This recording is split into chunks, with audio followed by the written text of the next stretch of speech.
On this episode of Broad Scale Modeling, we will be painting Bandai's first order TIE pilots in 1/72nd scale, so let's get started. Start off by removing the pilots from the sprue using the sprue cutters. Leave plenty of sprue hanging off because we will do more precision cutting in a moment when the parts are easier to reach. Once we have the pilots released, we can then do more exacting removal of the sprue connection points. You can also use an X-Acto knife to cut away any sprue joins as well as any excess plastic left behind after sprue cutting. A few of the sprue connection points may need sanding down to make them truly smooth. Start with 600 grit sandpaper and begin smoothing the areas. You may also want to finish up with a higher grit such as 1000. You may also wish to take this opportunity to look up and down the figure for mold lines so that you can sand those down as well. Even if you are careful, you may find that you've accidentally cut a small hole or left a small gouge into the plastic where you've cut away the sprue. If that is the case, simply use model putty to fill in the hole and sand it back smooth. Once all sanding is done, we need to wash the figure. Dish soap and a toothbrush are the tools for the job. The reason we do this is to remove any fingerprints or oils on the plastic from our hands, as well as washing off the sanding dust and mold release agent from the injection molding process. It's important to try not to touch the plastic of the figure again after it's been washed. Wear gloves when handling it directly from here on out. After the figure is dried, adhere it to a bottle cap using sticky tack so that you don't have to handle it while painting. Next, spray it with a couple of light coats of primer. You can skip priming if you want to, but I like to do it to ensure a good base for my painting. Here, I use Tamiya Fine Surface Primer. Once the primer is dried, we are ready to paint, but let's talk about thinners first for a moment. Before we begin painting, we must understand something about most paints. It is not made to be put directly onto the model or figure straight out of the bottle. Most of the time it needs to be thinned. Now, there are lots of ways to thin acrylic paint. Acrylic paint is water-based, so water seems like the obvious choice. Along with water, however, there are other options we want to explore. Let's go through each and discuss the pros and cons. The first and most obvious choice for thinning acrylic paints is tap water. Now this may work perfectly fine for some of you, but others it may not. Tap water cannot reliably be expected to be free of minerals or chemicals. It really just depends on the city you live. Some minerals and chemicals in the water may react badly with the paint. I personally have never had a problem using tap water, but others have. It's just best that you experiment on a spare model or figure before you try to do it on the real thing. So, to overcome this tap water problem, it is often recommended to use distilled water instead. Distilled water is water that has had many of its impurities removed through distillation. Distillation involves boiling the water and then condensing the steam into a clean container. You can find bottles or gallons of distilled water in the grocery store. This personally gives me peace of mind when painting and ensures a clean thinning without contamination. Many professional painters, however, prefer not to use water alone to thin. The reason is that water has a higher surface tension than other thinners, and because of this requires more effort to spread paint onto the surface of the figure. Thinners with lower surface tension, however, will allow the paint to be wicked off the tip of the brush and flow smoothly onto the figure, making painting much easier. One of the best low surface tension thinners out there to use is actually Windex. I know using a chemical not intended to thin paint may give you pause, but I've used it several times and it works great. Others have also used it to great success. This Resistance pilot, for instance, was painted using only Windex as a thinner. If you are on a budget and you don't want to invest too much into thinners, Windex is a good way to go and is going to give you great results. However, for this tutorial, I will be using a custom-made thinner using a recipe by Jen Haley, who is a professional miniature painter. It is 50% distilled water, 25% flow improver, and another 25% paint retarder. We already know what the distilled water is, so let's go over the flow improver and the paint retarder. Firstly, the flow improver component of the thinner acts much like the Windex. It will break the surface tension of the water so that the paint will flow freely from the brush and around the figure's surface with ease. Secondly, the paint retarder slows the drying time of the paint so that it will stay workable for longer and has time to self-level. This helps prevent any brush strokes and leaves your paint job smooth. One quick addendum to this recipe I want to mention is that you can also replace the distilled water of the recipe with paint mediums. For instance, if you're using a flat paint, you may want to replace the water with a flat medium, or if you're using a gloss paint, a gloss medium. The advantage over using distilled water is that the paint will dry harder and more durable with the medium than it will with just water. However, if you aren't going to be handling the figure very much, such as with a pilot in a cockpit, mediums may be overkill. If you are painting a tabletop gaming mini which will be handled often, it may be worth considering. As you can see, I personally use Liquitex brand of flow improver and paint retarder, Liquitex Flow Aid, and Slow Dry. If you want to save some money on these products, I recommend using the 40% off coupon from Hobby Lobby or Michaels to purchase these at a significant discount. However, you don't have to use the Liquitex brand, of course. There are many different brands of acrylic flow improvers and paint retarders. VALLEJO even makes their own thinning medium and retarder for their paints. I simply mix my own solution because I can use it for brush painting or for airbrushing, it's just convenient that way. All that said, I'm simply going to be using Jen Haley's recipe in this tutorial. I do, however, use the matte medium or the gloss medium thinner recipe when airbrushing a model kit for more durability. For the ease of use, I mix my recipe into a 50ml or 100ml squeeze bottle. This makes it easier to add thinner to paint in precise drop amounts.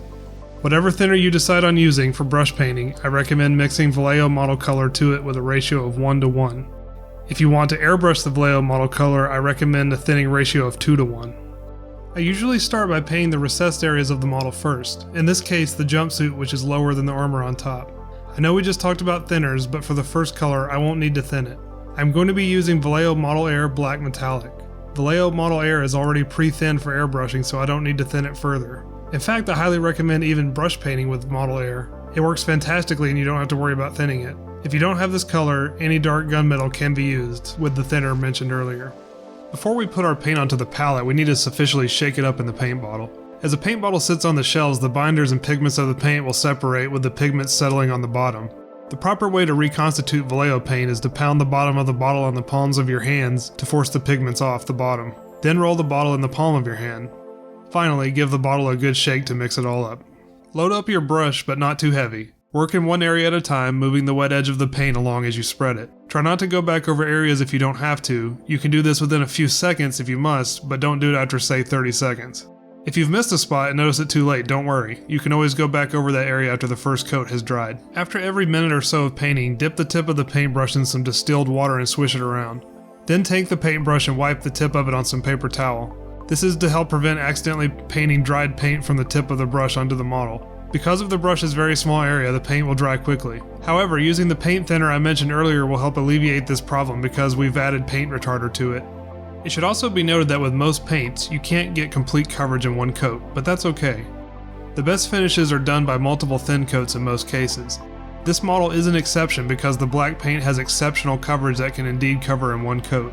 However, if I was painting, say, a Rebel or Resistance pilot with an orange or red jumpsuit, I would almost certainly need 2 or 3 coats with a sufficient drying time between each coat. In fact, a lot of the time I will paint the seated and standing figures at the same time. I will do a coat on the first one and let it sit while I paint the other. Once the second pilot is painted, the first is usually ready for another coat. Once you have finished painting the jumpsuit, inspect it to see if you need to touch up any areas. If you've gone outside the lines a little bit and got some paint on the armor, don't worry about it. We're going to go paint over it black anyway, so it doesn't matter. Now we will start painting the armor. For this I am using Vallejo Model Color Glossy Black. I will mix it with the paint thinner I mentioned earlier to a ratio of 1:1. This is a good starting point for thinning most paints. Some will require a bit more thinner, some will require a bit less. Paint as before, concentrating your efforts on one piece of armor at a time. Make your way around and cover each in a wet coat, but not too heavy. If you do go a bit heavy, however, that's okay because Vallejo paint is pretty forgiving. It will shrink to fit your model details in most cases even if you apply a bit too much. Our thinner containing fluid will also help it spread smoothly and evenly, while the slow dry will allow it to self-level before drying too quickly. This ensures that you do not get brush strokes visible in the paint job. The glossy coat went down well, but it lacks the ultra-reflective sheen of Imperial armor. Don't worry about that for now, we'll take care of it in the final step. Note I have also left the air hose on his mask and chest unpainted. The primer was already a nice gray color, so I just left it as is. For the gloves and boots, we will be using Vallejo Model Color Black, which is flat instead of glossy. Thin it just as before with a ratio of 1:1.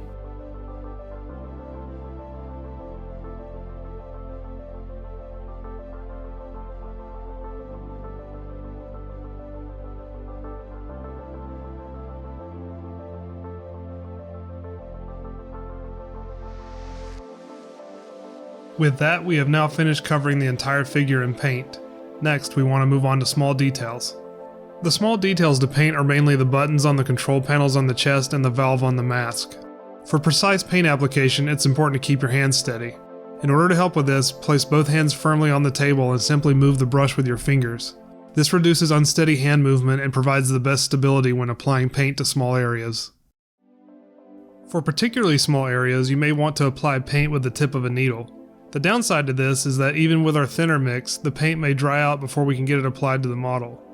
In this case, enamel paints may be preferred because they dry much slower. If you still want to go with acrylic, however, Just skip adding Jen Haley's thinner to the mix for these specific applications. Instead, apply a small drop of VALLEJO's own retarder medium into the paint and thin it with distilled water. This will help keep the paint wet on the tip of the needle and allow for tiny applications. For the mask valve, I will be using VALLEJO Model Air Aluminum. This is an absolutely fantastic silver metallic. I cannot recommend it enough. I use it on most of my model builds. It will brush on great and it airbrushes great. To ensure I only paint the very tip of the mask, I hold the brush perpendicular and just barely tap the aluminum paint onto the surface. This gives a nice metal look on our valve. Now is the time to go around the figure and check for areas that need to be touched up. Move around the figure to see if you have any primer peeking through your paint job. Also check to see if you've painted outside the lines by accident and touch up those areas as needed. Next up is decal application. The only decals on this pilot are the first order insignias on his shoulder. To assist us, we are going to be using distilled water, microset, microsol, a pair of small scissors, some tweezers, and our small brush. Begin by cutting the two decal pieces from the main sheet as well as apart from each other. Be sure to leave a bit of decal paper on the edges so that we can grip it with the tweezers. Next, take some microset and brush it onto the shoulder armor to prepare the surface for the decal.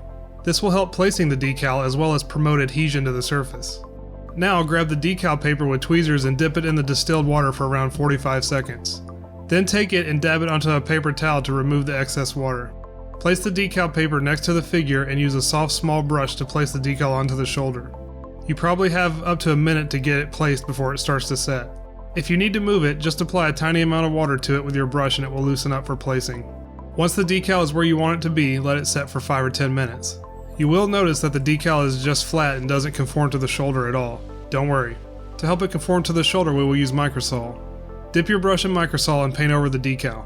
Be gentle as you do this as you don't want to pull it up by accident. As the decal becomes wet, set the figure in a manner so that gravity will pull down the decal over the surface. Repeat the same process for the other shoulder. Now we want to make a wash. A wash is a very thin paint that is usually darker than the base color of a figure to darken the crevices such as wrinkles in the clothing. You can buy pre-made washes, but with our custom thinner, making your own is easy enough and works just as well. Normally to thin paint, as mentioned before, we paint with a 1:1 ratio. With a wash, we simply want to thin the paint 10:1. I literally took 1 drop of paint into the palette and thinned it with 10 drops of thinner. For this particular figure, we only want to add the wash to the metallic jumpsuit. This will pop the detail of the wrinkles in the figure, making them stand out. Apply the wash fairly liberally, but don't let it pull too much in areas. Once you are finished, set the figure aside to dry for at least a half hour. For our final step, we want to add a really shiny look to our pilot's armor. We've already painted it gloss black, but we can make the luster even better. Many people in the modeling community use what was formerly known as Future Floor Finish. It is now known as Pledge Floor Care. It's often used to add a crystal clear and shiny coat on model cars and planes for such things as windshields and canopy glass. In this case, we will use it to put a final gloss coat on the armored areas of our figure and seal in the shoulder decals under a protective layer. Pledge Floor Care is simply a clear acrylic that self-levels as it hardens. This makes it perfect for brush painting as well. Some people thin it very slightly with Windex, but I'm going to use it straight out of the bottle with no thinning. Like when painting, don't worry if you get complete coverage on the first coat. I did up to 3 coats on some parts of my pilot. Just make sure to keep the coats thin so you don't accidentally fill in details in the figure. As it dries, it will tighten and conform to the surface. Be sure to leave plenty of drying time between coats. I'd let each coat dry for at least 2 hours at minimum and overnight if you aren't in a rush. Once you are done with each coat, cover the figure in a box to prevent dust particles from the air settling into the clear coat. Leave it overnight if you can, and then when you awake, you will have a brilliantly shiny pilot armor that will look great. And here we have our final pilot result. If you have any questions, please feel free to leave them below. This is also my first modeling tutorial, so if you have any other subjects you'd like to see covered, please let me know. I am Daniel Broadway, and I hope you've enjoyed this tutorial.